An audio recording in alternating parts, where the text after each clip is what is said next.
और जब इसका पूर्णांकन होगा तो ये बना लेगा 2, राइट। अब एक एग्जांपल और देखिए, अगर मैं बोलूँ आपसे कि 0.6 को जोड़िए 2 में, ठीक, 0.6 को अगर 2 में आप जोड़ेंगे तो कितना बोलेंगे आप? 2.6, जो कि फिजिक्स के हिसाब से गलत है। ये फिजिक्स के हिसाब से इसका आंसर कितना हो जाएगा? 3। फिजिक्स के हिसाब से कितना आंसर? 3। 6 5 से ज़्यादा है तो इसका राउंड ऑफ आप करेंगे, राउंड ऑफ करेंगे तो राउंड ऑफ करके इसका आंसर आ जाएगा 3, राइट। अब यहाँ पे आपको एक मतलब कंफ्यूजन बन रहा होगा, ये डेसिमल वाले का क्या होगा सर? तो यहाँ पे देखिए, यहाँ पे क्या डेसिमल है? यहाँ पे डेसिमल के बाद कुछ है सार्थक अंक? कुछ भी नहीं है। जब कुछ भी नहीं है तो हमें भी यहाँ पे जो रिजल्ट होगा वहाँ भी ऐसा लिखना है कि आगे कुछ भी ना हो, आगे कुछ भी ना हो। ये 2 अकेला है, ये 2 अकेला है, यहाँ पे कोई भी इसके आगे सार्थक अंक दशमलव के बाद नहीं है, तो हमें भी रिजल्ट में दशमलव नहीं लगाना है। तो इस टाइप से हम इसको राउंड ऑफ कर लेंगे, ठीक। तो ये था जोड़ और घटाना के लिए। तो ऐसा आप करेंगे जोड़ा और घटाना में। अगर हम गुणा और भाग की बात करें, अब दूसरा जो संक्रिया है वो है गुणा और भाग के लिए, तो उसको भी समझ लीजिए क्या है।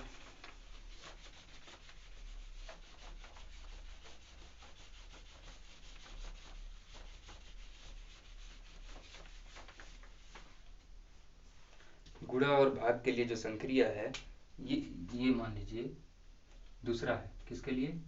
गुणा और भाग के लिए। मान लीजिए कोई राशि है, मैं पहले से इसको कैलकुलेट करके रखा हूँ, आप इसको गुणा कर लीजिएगा, ये, ठीक। जब इसको आप गुणा करेंगे इसको इससे, तो ये आ रहा है कितना? 615.0, ये आ जा रहा है आपका 615.0। तो अब हमें क्या लिखना है? सार्थक अंक के रूप में लिखना है। तो सार्थक अंक के रूप में कैसे लिखेंगे? तो इसका नियम क्या है कि पहले हम देखते हैं कि डेसिमल के बाद सबसे कम वाला कौन सा है, ये वाला कि ये वाला। तो हम देख रहे हैं कि डेसिमल के बाद सबसे कम क्या है, यहाँ पे 1 के बाद है, ठीक। अरे सार्थक अंक की बात हो रही है।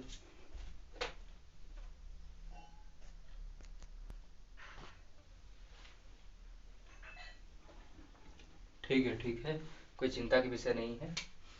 तो यहाँ पे देखिए, यहाँ पे 615 है 0.0, जब इसको आप मल्टीप्लाई करेंगे, गुणा करेंगे तो इतना आएगा। तो अब ये देखना है कि इस दोनों में सबसे मिनिमम सार्थक अंक कौन सा है। तो यहाँ पे देख रहे हैं हम, यहाँ पे कितने सार्थक अंक हैं? 1 2 3, और यहाँ पे कितने सार्थक अंक हैं? 1 2। इससे रिलेट मत कीजिएगा, ये गुणा और भाग का है। तो यहाँ पे कितना है? 2 है। तो जो जितना जिसमें मिनिमम जो मूल राशियां हमारे पास कितनी है? 2 हैं, एक ये वाला और एक वाला। तो ये नियम ये कहता है कि जिसमें जिस जिस मूल राशि में जिसमें कम सार्थक अंक होगा, परिणाम में भी उतने ही सार्थक अंक होने चाहिए। तो यहाँ पे हम देख पा रहे हैं कि यहाँ पे तो 2 ही सार्थक अंक है, मतलब हमें इसको किस में लिखना पड़ेगा? 2 ही सार्थक अंक में लिखना पड़ेगा। किसको? इस पूरे को। अब इस पूरे को जब 2 ही सार्थक अंक में हम लिखेंगे तो क्या करना पड़ेगा कि इसका राउंड ऑफ करना पड़ेगा 15 का। तो 15 का जब राउंड ऑफ करेंगे तो 5 के पहले क्या है? विषम है। अब विषम रहता है तो क्या होगा? 1 जुड़ जाता है। तो जब 1 जुड़ेगा तो कितना आ जाएगा? 6 और 2। अब रही बात कि सर अब हम इसका क्या करें? यहाँ पे तो 2 टर्म में आप लिख दिए, अब ये वाले टर्म का क्या होगा? क्योंकि ये मल्टीप्लाई है तो आंसर में तो आएगा ही आएगा। तो जो ये टर्म है, अब जो बच गया वहाँ पे हम लगा देते हैं 0। तो ये है हमारा सार्थक अंक। एक दूसरा एग्जाम्पल समझिए, जैसे ये है 1.2 इंटू 26785, जब इसको आप मल्टीप्लाई करेंगे तो ये आ रहा है 32142.0। जब इसका मल्टीप्लाई हुआ तो इतना आया। इन दोनों सार्थक अंकों में आप ये देखिए, जो 2 मूल राशियां हैं जिनका गुणा हो रहा है, उसमें कम सार्थक अंक किसके पास है? तो कम सार्थक अंक इसके पास है, कितना है? 2 है। इसके पास कितना है? 1 2 3 4 5 है, ठीक। तो हम कम वाले को लिखते हैं, तो यहाँ पे हमें कितना लिखना पड़ेगा? केवल हम 32 लिख सकते हैं, और आगे नहीं लिख सकते हैं। ठीक, अब ये 32 हम यहाँ पे लिखेंगे तो क्या ये 1 इसको प्रभाव डालेगा? 1 5 से ज़्यादा है? नहीं है, तो हम इसको 32 लिख सकते हैं, क्योंकि इसमें अगर ये 5 से कम है तो जैसा है वैसा ही रहेगा।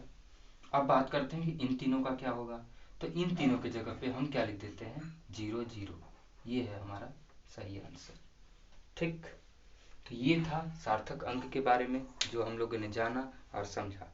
तो आपके एनसीईआरटी बुक में इससे संबंधित जितने एग्जाम्पल्स हैं या फिर क्वेश्चंस हैं, आप उसको करने का प्रयास कीजिएगा, और मैं आपको भरोसा दिलाता हूँ कि आप उसको जब करेंगे, इसको पढ़ने के बाद, तो ज़रूर उसको आप आसानी से कर ले जाएंगे।